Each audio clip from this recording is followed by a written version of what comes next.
Gold, trusted gold buyers. మీరు తాకట్టు పెట్టిన బంగారాన్ని విడిపించి ఈ రోజు ఉన్న మార్కెట్ ధరకు కొనబడను.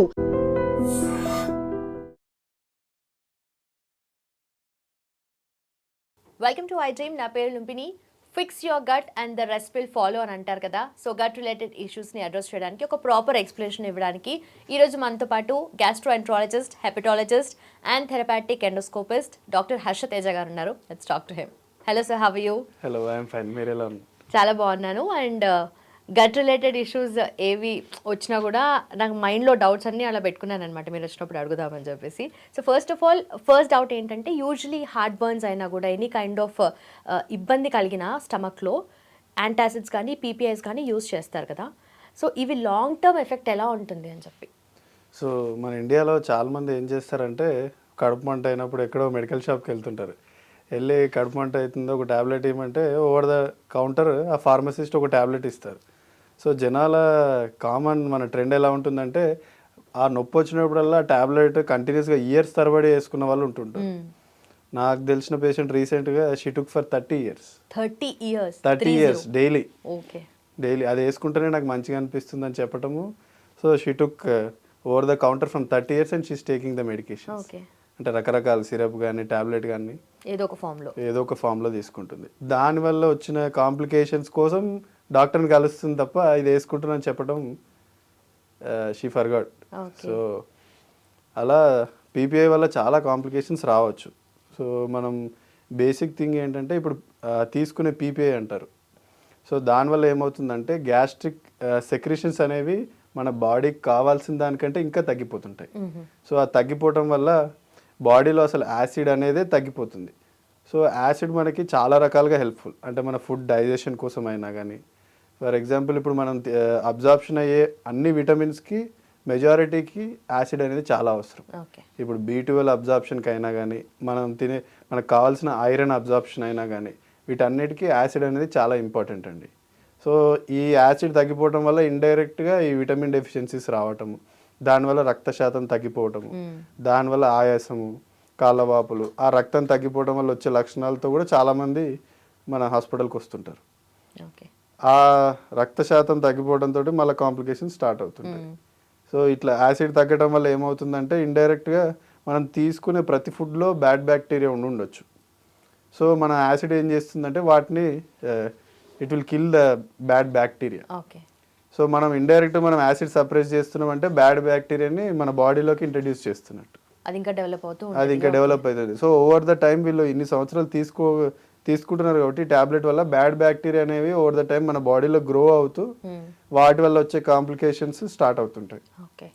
సో ఇలా బ్యాడ్ బ్యాక్టీరియా రావటం వల్ల ఏమవుతుంది అంటే, ఆ గట్ హార్మోని అనేది డిస్టర్బ్ అయిపోతుంది.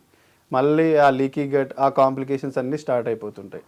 సో చాలామందికి ఈ పీపీఎస్ తీసుకున్న వాళ్ళకి ఏముంటుందంటే, ఒక 6 months 1 year తర్వాత వాళ్ళకి కడుపులో ఉబ్బరంగా ఉండటం, ఏం తిన్నా అరగకపోవటము, ఫ్రీక్వెంట్గా మోషన్స్ రావటము, మత్తుగా ఉండటము.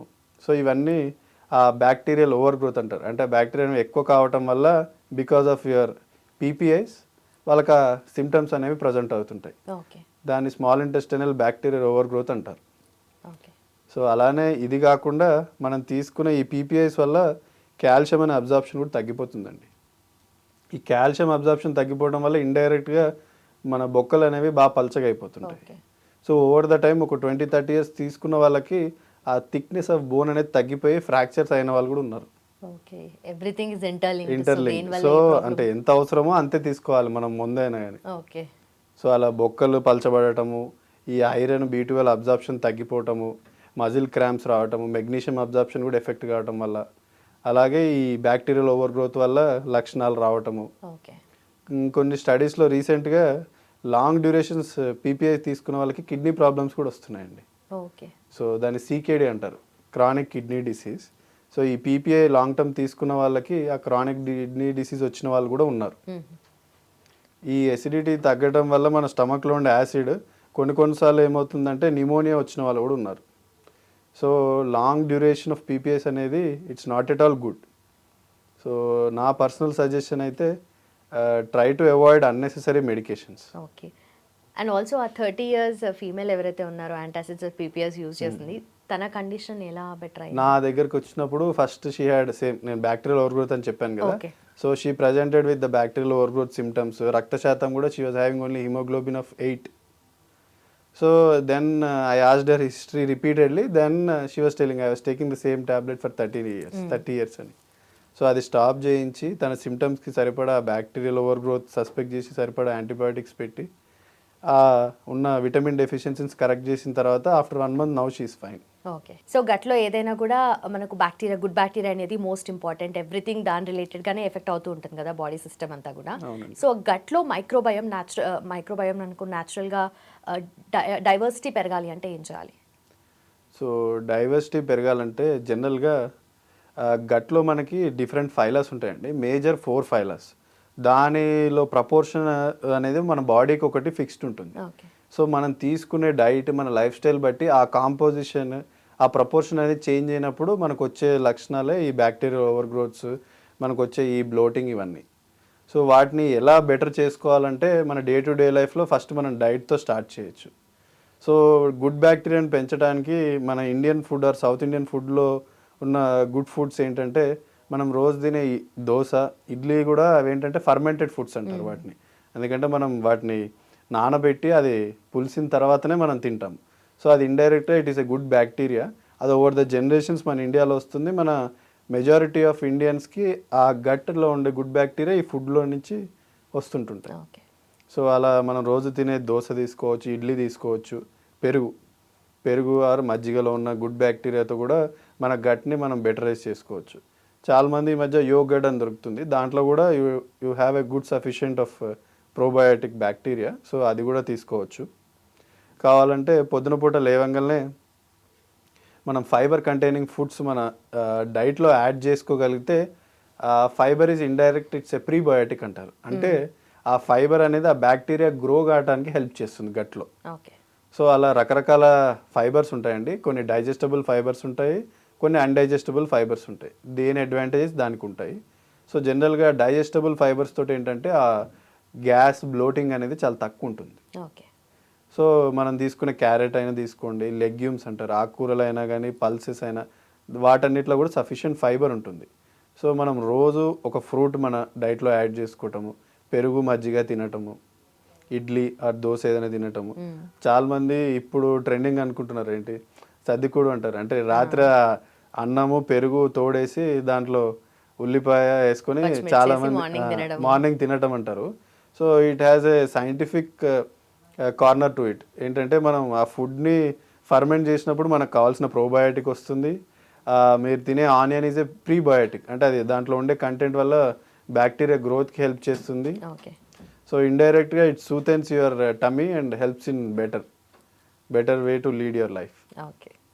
అండ్ ఆల్సో ఈ మధ్య any kind of obviously processed ఫుడ్లో మనకు ఆర్టిఫిషియల్ స్వీట్నర్స్ కానీ ఆ ప్రిజర్వేటివ్స్ కానీ ఉంటాయి కదా. సో మన గట్ హెల్త్ని ఎలా ఎఫెక్ట్ చేస్తుంది అంటే, డెఫినెట్లీ బ్యాడ్ ఎఫెక్టే ఉంటుందని తెలుసు, బట్ ఎలా ఎఫెక్ట్ చేస్తుంది అండ్ అది లాంగ్ డ్యూరేషన్ వరకు అలానే ఉంటే ఎలా ఉంటుంది రిజల్ట్? సో అంటే ఇప్పుడున్న జనరేషన్లో ద ప్రాబ్లమ్ ఈజ్ దట్, అంటే మనం ఆ ప్యాకెట్ ఇచ్చే యాడ్నే చూస్తుంటారు అందరూ. సో నో యాడెడ్ షుగర్ అనే ఒక ట్యాగ్ చూసేసి, సో ఇది నేను తాగేస్తే తినేస్తే నాకు ఏం కాదు అనే ఒక పర్సెప్షన్లో ఉంటారు.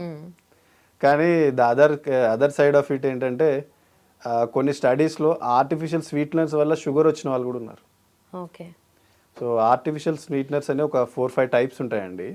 సో అవి ఏం చేస్తాయంటే, they are not digestible in our body, but they sensitized your taste buds and increase your sensation of taste. దానికోసమని వీళ్ళు ఫార్మాసిటికల్స్ వల్ల ఎనీ మ్యానుఫ్యాక్చరింగ్ వల్ల అది యాడ్ చేస్తుంటారు షుగర్ లేకుండా. కానీ దానివల్ల ఏమవుతుందంటే, మన బాడీలోకి వెళ్ళిన తర్వాత బికాజ్ ఇట్ ఈస్ అన్డైజెస్టబుల్, అరగదు కాబట్టి అక్కడున్న బ్యాక్టీరియాని అవి డ్యామేజ్ చేయడానికి హెల్ప్ చేస్తుంటాయి. అంటే ఇవి డైజెస్ట్ కావు కాబట్టి వాటిని డైజెస్ట్ చేసే బ్యాక్టీరియా మన బాడీలో గ్రో కావడానికి మన గట్ అడాప్టబుల్ కాబట్టి చేంజ్ అవుతుంది ఓవర్ ద టైం. సో ఆ బ్యాడ్ బ్యాక్టీరియా అనేది గ్రో అవుతుంటుంటాయి వాటి డైజెషన్ కోసం. ఎందుకంటే చాలా మందికి they have a habit of daily drinking A coke, లేకపోతే ఐస్ క్రీమ్స్ తినటము. డైట్ కోక్ కూడా ఎఫెక్ట్ అవుతుంది కదా? అవును. Okay. So any coke or any cool drink, మనం తీసుకునే ప్రతి కూల్ డ్రింక్లో ఈ ఆర్టిఫిషియల్ స్వీట్నర్ అనేది పక్కా ఉంటుంది.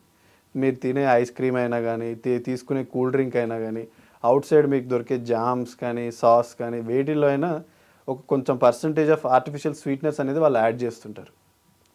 సో మనం నో యాడెడ్ షుగర్ అని ఒక్కటి చూసేసుకొని everybody has an a propensity to buy it. So అందరు అది కొనాలని చూస్తుంటారు, కానీ it has more side effects than making good. Okay. So అదేం చేస్తుందంటే ఓవర్ ద టైం మీరు తీసుకునే ఆర్టిఫిషియల్ స్వీట్నర్స్ మనం ఇంతకుముందు తీసుకున్న సింబయోసిస్ని డిస్టర్బ్ చేసేస్తుంది. సో ఆ ప్రపోర్షన్ ఆఫ్ గుడ్ బ్యాక్టీరియా అనేవి చేంజ్ అవుతుంటాయి. దానివల్ల ఇండైరెక్ట్గా మన పేగులో ఉన్న మ్యూకోజల్ లైనింగ్ అంటారు, దాన్ని డ్యామేజ్ చేస్తుంది. సో దాన్ని డ్యామేజ్ చేయడం వల్ల మళ్ళీ ఓవర్ ద టైం అది లీకీ గట్గా మారవచ్చు. సో అదొక ప్రాబ్లం అండి, లీకీ గట్ రావచ్చు. ఓవర్ ద టైం ఈ గ్లూకోజ్ ఇంటాలరెన్స్ అంటారు, అంటే షుగర్ ముందు వచ్చే స్టేజ్. సో ఈ ఆర్టిఫిషియల్ స్వీట్నర్స్ వల్ల గ్లూకోజ్ ఇంటాలరెన్స్ రావచ్చు. ఈ గుడ్ బ్యాక్టీరియా డిస్టర్బెన్స్ వల్ల బ్యాక్టీరియల్ ఓవర్ గ్రోత్ అయ్యి మళ్ళీ దాని లక్షణాలు రావచ్చు. ఓకే. ఓకే. సో మనకు చేసే గుడ్ కంటే ఆర్టిఫిషియల్ స్వీట్నర్ వల్ల బ్యాడే చాలా ఎక్కువ అండి. Okay. So try to avoid drinking or eating processed foods which are have an added artificial sweeteners. Okay. And also glucose intolerance గురించి చెప్తున్నారు కదా, యూజువలీ ఏదైనా ఎనీ కైండ్ ఆఫ్ ఫుడ్ కొంతమందికి పడదు, ఇంటాలరెంట్ ఉంటారు, కొంతమందికి ఫుడ్ అలర్జీ కూడా ఉంటుంది. అంటే దీని మధ్య డిఫరెన్స్ ఏముంటుంది? ఫుడ్ ఎలర్జీ అంటే వాళ్ళు తీసుకున్న వెంటనే ఒక అర్ధగంట కానీ గంట కానీ ఏమవుతుందంటే వాళ్ళకి వామిటింగ్స్ అవ్వటము, లేకపోతే మోషన్స్ అవ్వటము, ర్యాషెస్ లాగా రావటము, అలాగా. కొంతమందికి ఫిష్ ఎలర్జీ అంటారు. సో వాళ్ళకి ఫిష్ తినగానే వాపులు రావటము, గొంతు మొత్తం ఉబ్బిపోవటము, ఆయాసం రావటము, కొంతమందికి వంకాయ కూడా పడదు. సో అది ఫుడ్ ఎలర్జీ అంటారంట. అంటే వాళ్ళకి ఆ లక్షణాలు అనేవి వెంటనే వచ్చేస్తాయి. ఫుడ్ ఇంటాలరెన్స్ అంటే వాళ్ళకి దానివల్ల కాంప్లికేషన్స్ రాకపోవచ్చు, కానీ మనం ఇప్పుడు లాక్టోస్ ఇంటాలరెన్స్ అని మాట్లాడుకుంటాం కదా. సో చాలా మందికి మిల్క్ ప్రోడక్ట్స్ తీసుకున్నప్పుడు పొట్ట ఉబ్బరం కావటము, మోషన్స్ అవ్వటము, చాలా డిస్కంఫర్ట్గా ఫీల్ అవుతుంటారు. ఎందుకంటే అది వాళ్ళకి అరగదు కాబట్టి. ఆ లాక్టేజ్ అనే ఎంజైమ్ మన బాడీలో ఆ ద్రవాల్లో అది రాదు, దానివల్ల అది అరగకపోవడం వల్ల వాళ్ళకి లక్షణాలు రావచ్చు. So that is the difference between allergy and intolerance. Okay. So A food పడదు ఏంటనేది మనకు తెలుస్తుంది, బట్ కొన్ని టెస్ట్ కూడా ఉంటాయి అంటారు కదా దానికి. అవునండి. ఓకే. యా. అండ్ ఆల్సో కొంతమంది ఒకేషనల్గానే తాగుతున్నాం కదా అని చెప్పేసి కొంతమంది ఆల్కహాల్ తీసుకుంటూ ఉంటారు కదా. సో దాని లాంగ్ టర్మ్ ఎఫెక్ట్ ఎలా ఉంటుంది లివర్ మీద? So national institute of alcohol అనే ఒక సొసైటీ ఉందండి. దాంట్లో they divided the alcohol drinking into different habits. So ఇప్పుడు ఫీమేల్కి డైలీ 1 డ్రింక్ పర్ డే, మెన్కి అయితే 2 drinks per day is the limit. So ఒక్క డ్రింక్ కంటే ఎక్కువ తీసుకున్నారంటే for a female it's not good for health. ఒక డ్రింక్ అంటే ఎలా చెప్పాలంటే ఒక పెగ్ విస్కీ 45 ml తీసుకున్న, ఒక పింట్ బియర్ ఆర్ ఒక 300 ml వైన్. సో చాలామంది ఒక పర్సెప్షన్ ఉంటుంది, wine is good for health, it is good for heart అని చాలామంది అనుకుంటుంటారు. సో దాంట్లో ఉండే పాలిఫినాల్స్ అంటారు. సో దానివల్ల it has a mild cardiac benefit but major damage to your liver and overall body. Maybe it's like ఒక marketing strategy అది. So ఎప్పుడైనా కానీ any alcohol is not good for your body. So చాలా trials వచ్చాయి, studies కూడా వచ్చాయి. So alcohol వల్ల మన బాడీకి డ్యామేజ్ తప్ప no benefit you will have. Okay. So alcohol తోటి లివర్కి వచ్చే ప్రాబ్లమ్స్తో పాటు గట్కి కూడా చాలా ప్రాబ్లమ్స్ వస్తాయండి.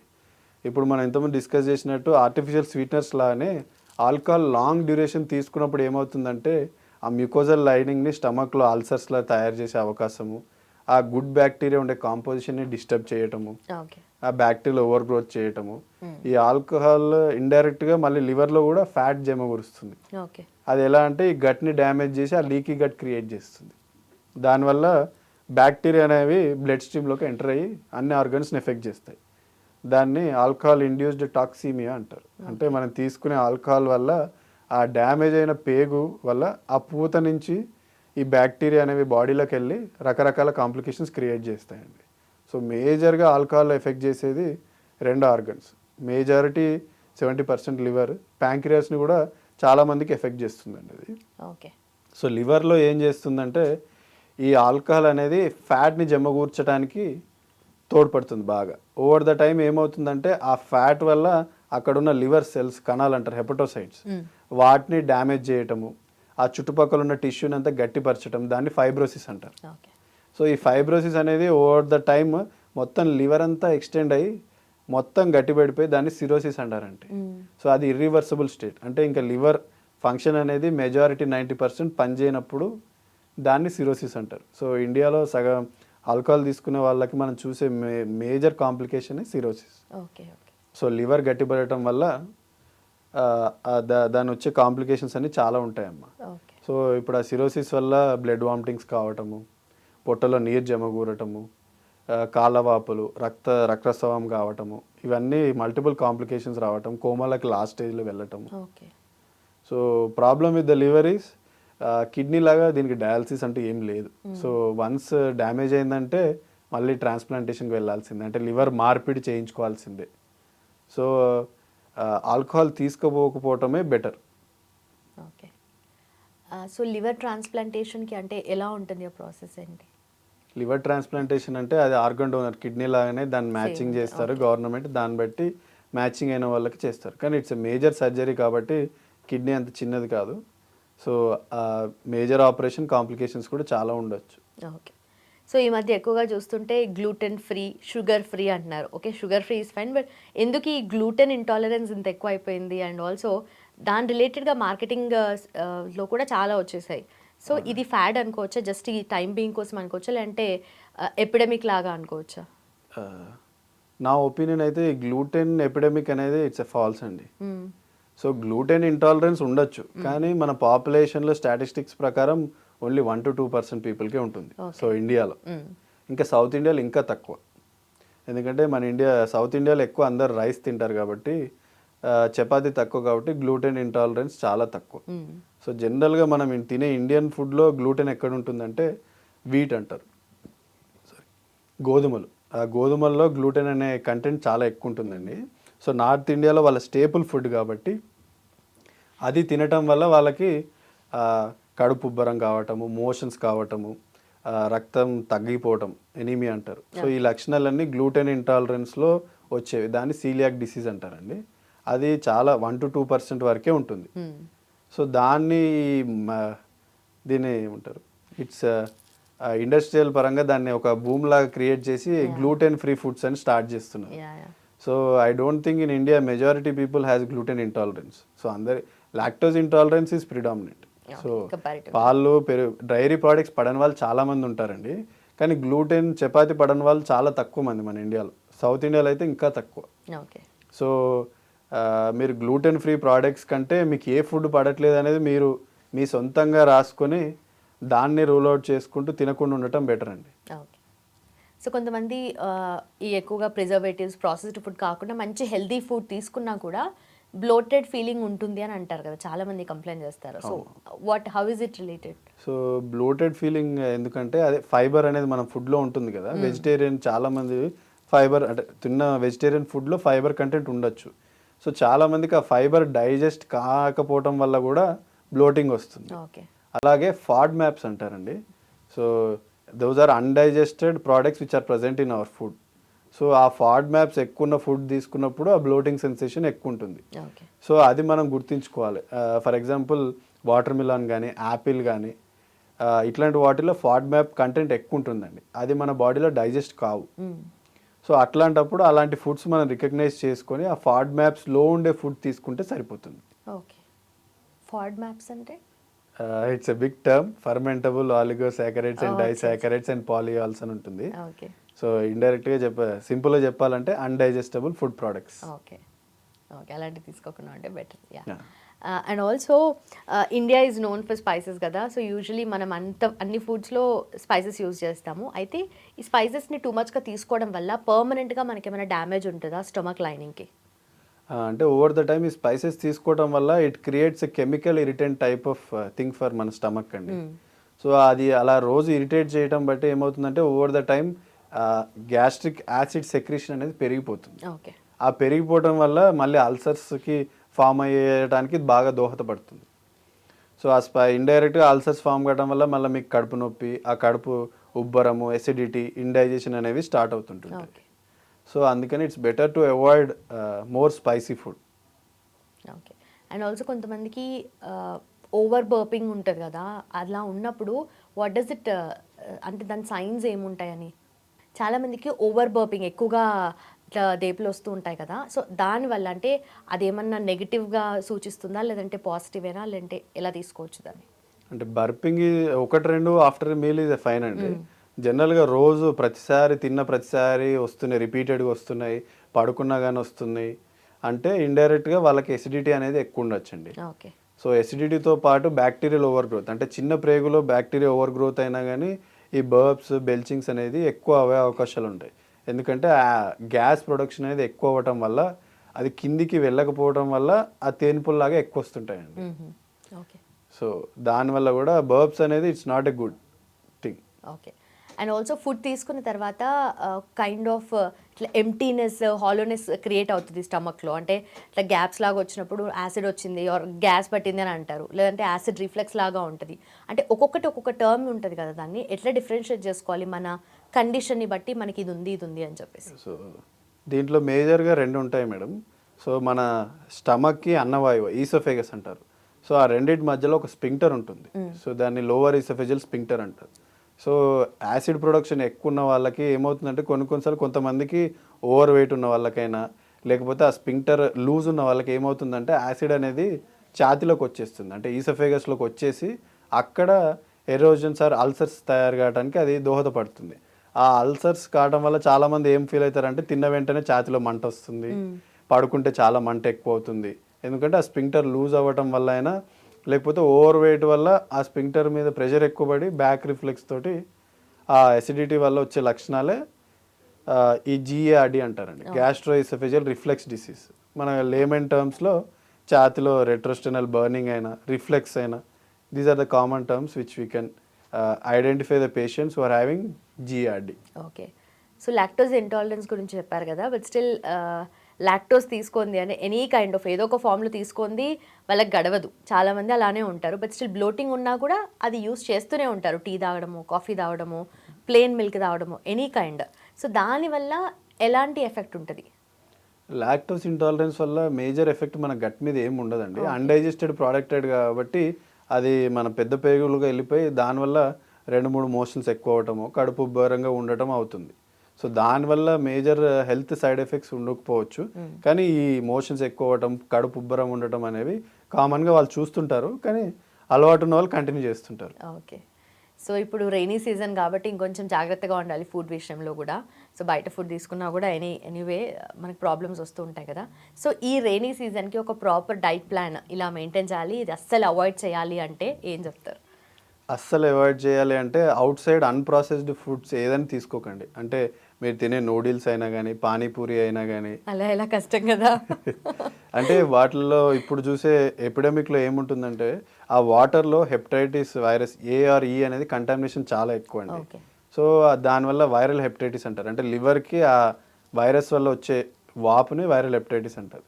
సో ఇవన్నీ majority food contamination or water contamination వల్ల వస్తుంటాయి రైనీ సీజన్లో.